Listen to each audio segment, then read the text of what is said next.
A busca por procedimentos estéticos está cada vez mais comum e a demanda de intervenções vai além do rosto. Por exemplo, segundo a Sociedade Brasileira de Cirurgia Plástica, o Brasil é recordista mundial em ninfoplastia, conhecida também como estética íntima e cirurgia íntima.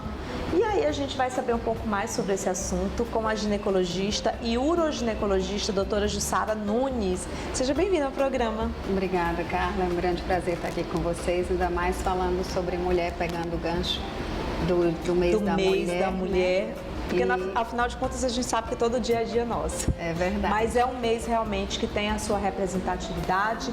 Nós sabemos dos movimentos que vieram antes dessa geração para que nós pudéssemos estar hoje aqui avançando, inclusive, nas políticas públicas, né? Hoje eu estou secretária municipal de políticas públicas para as mulheres e eu sei o compromisso que nós, enquanto mulheres, devemos ter de nos unirmos cada vez mais e de, por exemplo, hoje, inclusive, estarmos tratando uma pauta como essa, que até então, no passado, seria algo praticamente impossível, né, doutora? Olha a evolução, como é bom ver a nossa evolução, né? É verdade. A cirurgia íntima, ela cresceu muito realmente nos últimos anos, até mesmo porque a mulher se descobriu, a mulher enfrentou aquela questão do tabu e ela foi atrás daquilo que incomodava.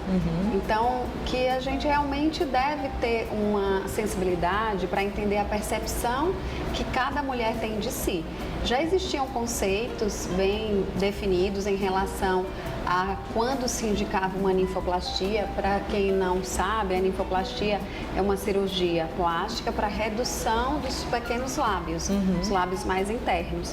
E já existia descrição de qual seria a indicação, então seria realmente uma hipertrofia.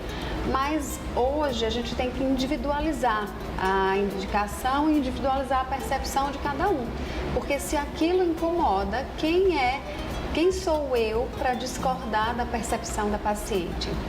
Então, isso fez com que até a divulgação desse procedimento para adolescentes, adultas jovens, porque o que a gente percebe também é que o procedimento ele tem sido feito cada vez mais cedo, né? Porque a descoberta de que aquilo incomoda e a discussão daquilo com um médico, um especialista, com a mãe, com a irmã, faz com que a adolescente ou mesmo a adulta ou mesmo a idosa, porque não existe idade para isso, né? Idade. Às vezes eu já idade são números, doutora. Exatamente.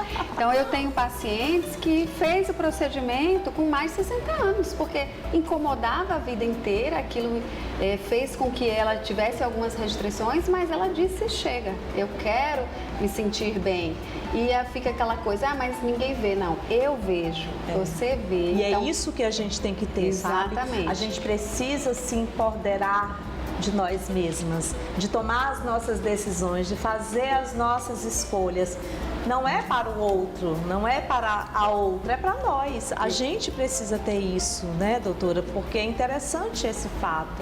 Vejamos que uma mulher aos 60 anos de idade virou e disse, eu vou fazer agora, porque eu sempre vi, sempre me incomodei, mas agora eu tive a coragem de dizer eu quero fazer e pronto.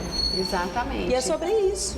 Exatamente. E aí pode alguém questionar, mas você já viveu a vida inteira, viveu, mas não estava satisfeita e não é tarde, nunca é tarde. É tarde. Então, mesmo ela só tendo acesso a esse procedimento agora, ela realmente quis para estar bem, ter o seu próprio bem-estar. E em relação aos procedimentos íntimos mais procurados, quais são eles? Hoje a gente tem também as modalidades não só cirúrgicas, e também não só estéticas, mas para melhora geral do funcionamento da região íntima, que seriam basicamente, né, para a mulher que já entra na menopausa, no estado climatério, ela pode sofrer de algumas alterações locais, que são consequências da falta do hormônio, entre elas a diminuição da lubrificação, da libido, ressecamento vaginal, dor durante a relação, às vezes a flacidez, porque a flacidez na menopausa é geral no corpo inteiro, não só no rosto, não só em alguns lugares, então na região genital também, e isso começa a incomodar a paciente. Muitas vezes ela perde um pouco daquela da percepção na hora da relação sexual, ela tem uma sensação de vagina larga, folgada. Então, todos esses itens podem ser melhorados com alguns procedimentos.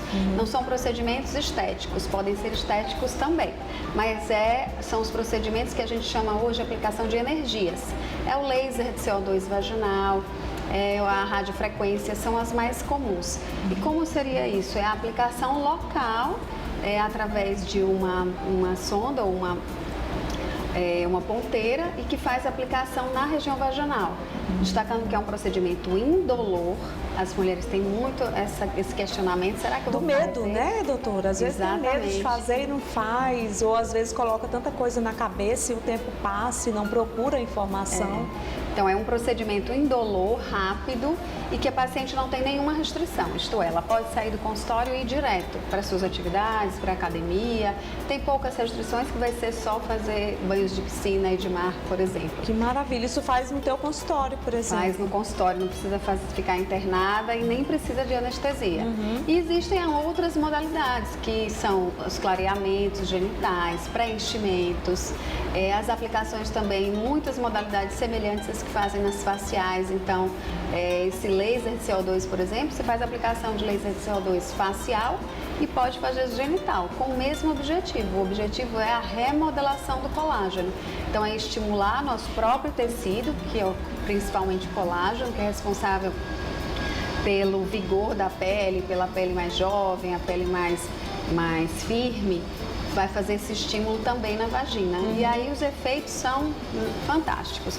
As pacientes que fazem o procedimento ficam muito satisfeitas, porque elas realmente melhoram a qualidade de vida, têm um resultado satisfatório, elas sentem realmente uma melhora durante a relação sexual, principalmente, que é uma das maiores queixas.